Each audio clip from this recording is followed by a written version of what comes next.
बेहद खूबसूरत लड़की को एक लड़का कोचिंग पढ़ाने आया करता था। जब वो लड़का उस कोचिंग को पढ़ाता था तो लड़की क्लास में ही फर्स्ट ही नहीं बल्कि अच्छे नंबर भी लाया करती थी। यह सिलसिला लगातार जारी रहता है और जब भी उस लड़की से इसके बारे में पूछा जाता है तो लड़की उस लड़के को ही सफलता का श्रेय दे देती थी और कहीं न कहीं लड़की उस लड़के को मन ही मन में पसंद करने लगी थी। अब धीरे-धीरे लड़की उस लड़के से कोचिंग पढ़ते-पढ़ते काफ़ी दिन हो जाते हैं। अब एक दिन लड़की एक सरकारी नौकरी के लिए अप्लाई कर देती है और जैसे ही सरकारी नौकरी के लिए अप्लाई करती है तो उस लड़के से कोचिंग पढ़ने के बाद वो एक सरकारी ऑफिसर बन जाती है। जैसे ही वो सरकारी ऑफिसर बनती है तो उस लड़के से अपने प्यार का इजहार कर देती है। लड़का सुनकर थोड़ा परेशान हो जाता है, लेकिन लड़का भी सरकारी तैयारी कर रहा था, अच्छी खासी तैयारी करता था और लड़के का भी एग्ज़ाम क्लियर हो जाता है। अब दोनों ही ऑफिसर बन जाते हैं। जैसे ही दोनों ऑफिसर बनते हैं तो लड़का भी सोचता है क्यों ना अब शादी कर ली जाए। अब वो लड़की की बातों को मान लेता है और घरवालों से बात की जाती है। जब घरवालों से बात की जाती है तो घरवाले इस शादी के लिए मान जाते हैं और शादी के लिए रजामंदी दे देते हैं। इन दोनों के माता-पिता शादी बड़े धूमधाम से करा देते हैं। धूमधाम से शादी होने के बाद इनका परिवार अच्छा खासा चल रहा था। तभी एक दिन लड़के की हालत बिगड़ जाती है और हालत जैसे ही बिगड़ती तो इसको अस्पताल में ले जाया जाता है। अस्पताल से वापस लाकर इसको बेड पर लिटा दिया जाता है। अब घर में करीब 15 सदस्य मौजूद होते हैं। उन 15 सदस्यों में से किसी को भी भनक नहीं थी कि ये व्यक्ति अब इस दुनिया में नहीं रहा है, बल्कि वो करीब 17 महीने तक उस लाश के साथ हर एक काम करते रहे जो काम होता है। अपनी उसकी जो पत्नी थी उसके साथ वो हर एक काम करती थी जो पति के साथ किया जाता था। अब लगातार करीब वो 17 महीने तक एक लाश के साथ ऐसा ही करती रही। ये घटना थोड़ी अकाल्पनिक है। आप जब सुनेंगे तो आपको भरोसा भी नहीं होगा कि आखिर ऐसा कैसे हो सकता है। नमस्कार दोस्तों, मैं पुष्पेंद्र सिंह कुशवाहा आज आपके सामने फिर एक नई कहानी लेकर आया हूँ। एक ऐसी घटना जिसे सुनकर आप यकीन नहीं कर पाएंगे कि वास्तव में क्या ऐसा हो सकता है। कोई भी व्यक्ति एक मुर्दा लाश के साथ 17 महीने तक एक घर के अंदर कैसे रह सकता है। दरअसल आज की जो सच्ची घटना है उत्तर प्रदेश का एक जिला है कानपुर। इसी कानपुर में एक जगह लगती है कृष्णापुरी रोशन नगर। यहीं पर एक दंपत्ति रहा करते थे, हंसता खेलता परिवार हुआ करता था। लड़के का नाम होता है विमल दीक्षित, जो एक तैयारी करता था और लड़की को कोचिंग पढ़ाता था जिसका नाम था मिताली।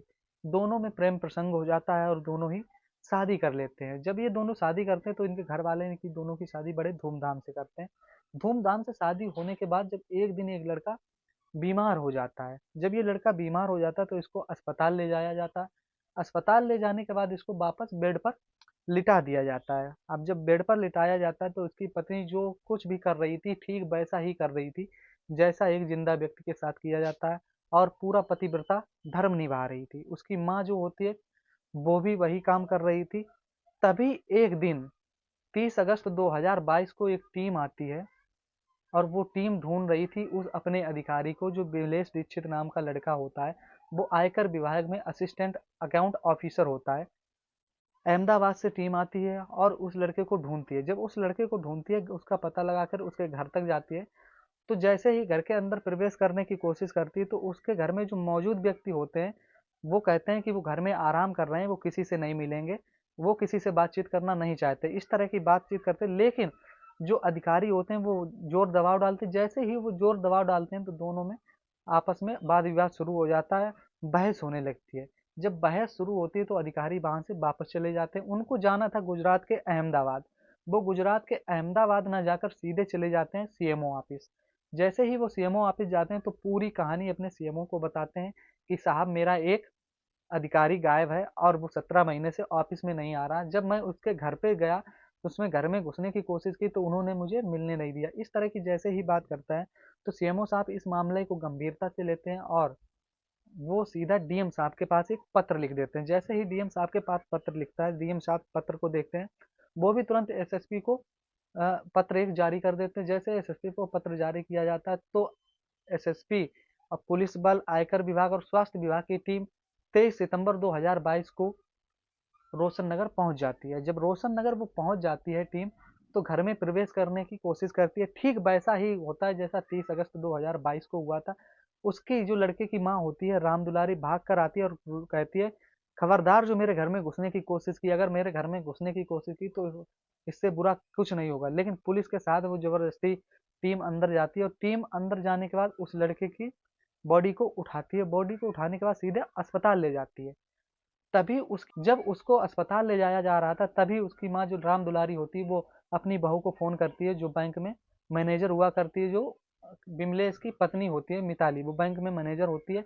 वो तुरंत ही एक पत्र लिखती है और पत्र लिखने में कह देती है बैंक में कि मैं 2 दिन तक नहीं आऊँगी, जितना भी बैंक का काम है आप सँभाल लो। वहाँ से वो तुरंत फ़ौरन आ जाती है।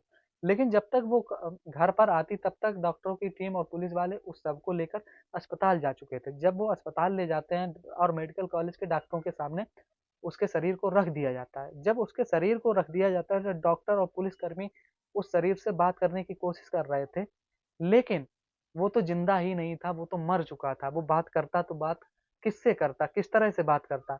डॉक्टर उसकी नब्ज टटोलने की कोशिश करते, क्योंकि उसकी नब्ज भी नहीं मिल रही थी। उसको शरीर पूरा काला पड़ चुका था, शरीर में बिल्कुल मांस नहीं था, और उसकी खाल जो थी वो हड्डियों में चपक चुकी थी। तभी डॉक्टर उसको वहां पर मृत घोषित करते हैं। और असल फिर एक दिनेश नाम का व्यक्ति होता है, जो विनय दीक्षित का भाई होता है। वो बताता है कि 22 अप्रैल 2021 को वो एक अस्पताल लेकर गए थे, पास के जो मोतीलाल एक अस्पताल होता है, वहीं के अस्पताल ले गए थे। वहां पर उनको डॉक्टरों ने मृत घोषित कर दिया था। तभी वो घर पर आकर उनकी अर्थी की तैयारी चल रही थी, उनके अंतिम संस्कार का तैयारी की जा रही थी। उसी समय मेरा हाथ उनके सीने पर जा रखा। जब उनके सीने पर मेरा हाथ गया, तो उनकी धड़कन चल रही थी। यह बात उसने अपनी पत्नी को बताई, विमलेश दीक्षित की पत्नी जो मिताली बैंक में मैनेजर होती उसको बताई, अपने छोटे भाई जो सुनील होता उसकी पत्नी को बताई, और सुनील को भी बताई, अपनी माँ को भी यह बात बताई।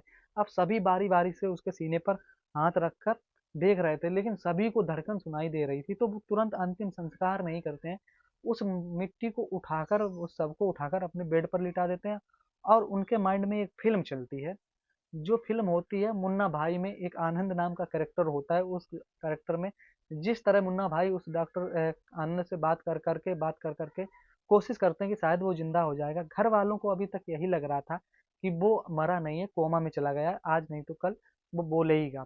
जितने भी घर में करीब 15 व्यक्ति होते हैं, जो व्यक्ति सभी उससे बातचीत किया करते हैं, उससे घंटों बैठकर उससे बातचीत किया करते हैं। सभी को ये आस थी कि आज नहीं तो कल ये जिंदा ही हो जाएगा। उसकी जो पत्नी होती है, जैसे ही उसको मौका मिलता था तो वो उसके साथ लेट जाती थी, उससे लिपट कर सो जाती थी। और उसका एक बच्चा होता है जो 4 साल का होता है, उसका नाम संभव होता है, और एक 18 महीने की बच्ची भी होती है। दोनों उसके अपने पिता के साथ ही बेड के ऊपर खेलते रहते थे, लेकिन किसी को कोई शक नहीं होता है। और जो उसका छोटा भाई सुनील होता है, वो भी आता है, वो बिजली विभाग में ठेकेदार हुआ करता है। वो अपनी भैया को पूरी कहानी सुनाया करता था कि आज उसके साथ क्या हुआ है। उसका जो भाई होता है दिनेश, वो भी कहानी सुनाया करता है। और उसकी जो पत्नी हुआ करती है, वो भी अपने आपस की उस ऑफिस में जो कुछ होता है उसकी बातें बताया करती है। यह प्रक्रिया करीब 17 महीने तक चलती रहती है। जब 23 सितंबर को उसकी बॉडी ले जाई जाती है, उसके बाद जब डॉक्टर उस मिट्टी का पोस्टमार्टम करते हैं, पोस्टमार्टम करने के बाद वो सबको वापस दिया जाता, और कहा जाता है कि इस सबको अंतिम संस्कार करवा के ही आना। 2 पुलिसकर्मी भी भेजे जाते हैं। जब 2 पुलिसकर्मी भेजे जाते हैं, साथ में कर्मचारी आते हैं, तो वो रास्ते में घर वाले उससे कहते हैं कि आप लोग यहाँ से चले जाएं, आप परेशान ना हो, मैं इनका अंतिम संस्कार कर दूंगा। इतनी बात जैसे बहला फुसला देते हैं, तो वो कर्मचारी भी मान जाते हैं। कर्मचारी मन में सोचते हैं कि क्या ही अभी ये लाश का ये करेंगे, अब तो ये अंतिम संस्कार कर ही देंगे, जब इनकी शंका दूर ही हो गई है। तो वो भी उनको छोड़ देते हैं। जब ये इनको छोड़कर जाते हैं, तो अचानक ये पूरा परिवार ही गायब हो जाता है उस लाश को लेकर। जब ये पूरा परिवार उस लाश को लेकर गायब हो जाता है, अब पुलिस लगातार उसको ढूंढ रही थी, लेकिन उनका कोई अता पता नहीं था। दरअसल फिर पुलिस को उनके नंबरों की सीडीआर निकालनी पड़ी और उनकी लोकेशन निकालनी पड़े। तो बड़ी मशक्कत के बाद पुलिस ने उस परिवार तक पहुंच पाती है। जब उस परिवार तक पहुंच पाती है, तो उस सबका अपने सामने ही अंतिम संस्कार कराया जाता है। लेकिन कहीं ना कहीं उनको अंतिम संस्कार होते होते भी यही भरोसा था कि आज नहीं तो कल उनका बेटा जिंदा हो जाएगा, उनका पति जिंदा हो जाएगा, उसका भाई जिंदा हो जाएगा। इस तरह की भावनाएं उनके मन में जागृत थी। लेकिन पुलिस ने जिस तरह से उनका अंतिम संस्कार करा पाया, वो तो पुलिस ही जानती है। दरअसल ये घटना जब अखबारों में, सोशल मीडिया के माध्यम से लोगों ने सुनी और जानी, तो किसी को किसी भी चीज पर भरोसा नहीं हो रहा था कि आखिर एक व्यक्ति 17 महीने तक लाश के साथ कैसे रह सकता है, और वो भी पूरा परिवार। किसी को किसी तरह की बदबू क्यों नहीं आई? सबसे बड़ा सवाल ये था कि अगर 17 महीने तक लाश एक कमरे में एक बेड के ऊपर बनी रही, तो उसमें से बदबू क्यों नहीं आई? यही सवाल जब मोहल्ले में रहने वाले व्यक्तियों से पूछा गया, तो मोहल्ले में रहने वाले व्यक्तियों ने कहा उनको किसी तरह की कोई भी बदबू नहीं आई। और जो घर के सदस्य थे, ये घर के सदस्य किसी से कोई मतलब नहीं रखते थे, क्योंकि ये लोग सुबह निकल जाते थे और शाम को ही वापस आया करते थे। दरअसल इस कहानी को सुनाने का उद्देश्य किसी की भावनाओं को ठेस पहुंचाना नहीं था, बल्कि समाज में जागरूकता लाने का था।